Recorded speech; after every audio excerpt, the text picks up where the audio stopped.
کراچی میں rangers camp پر حملے کے ماسٹر مائنڈ قاری بشیر سمیت پورا سہولتکار نیٹ ورک پکڑا گیا۔ ایس ایس پی عرفان بہادر نے وزیر داخلہ سندھ اور آئی جی کے ہمراہ پریس کانفرنس میں کہا کہ دہشت گرد حملے کی منصوبہ بندی افغانستان میں کی گئی۔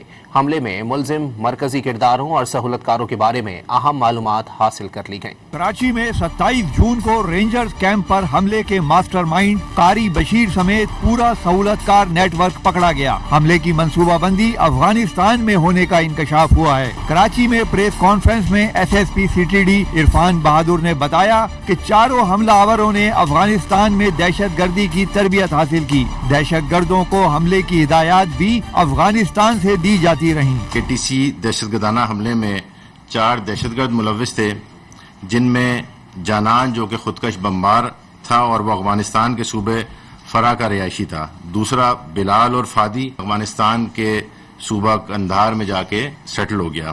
تیسرا عمر فاروق جو کہ مارا گیا اسی کارروائی کے دوران افغانستان کے صوبے کنڑ کا رہائشی تھا۔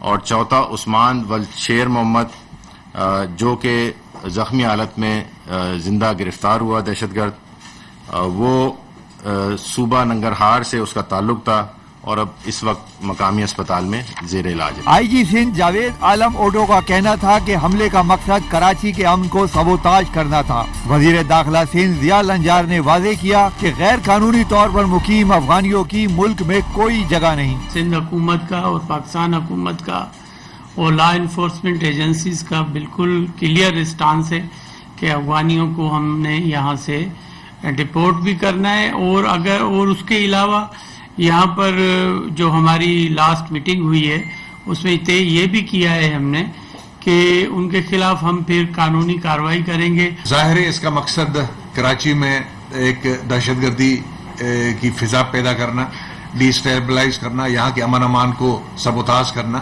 یہ سب ریزنز تھیں جس کے پیچھے یہ جو حملہ کیا گیا تھا۔ سب چیزیں لاجسٹک کی سپورٹس اور ہتھیار جو آ رہے ہیں یہ بھی افغانستان سے آ رہے ہیں، اور بہت بڑا بارڈر ہے ہمارا جس میں کہیں سے فائدہ اٹھا کے یہ چیزیں ہمارے پاس بدقسمتی کبھی کبھار آ جاتی ہیں۔ پولیس حکام نے واضح کیا ہے کہ دہشت گردوں کے سہولت کاروں کے گرد بھی گھیرا تنگ کر دیا گیا ہے۔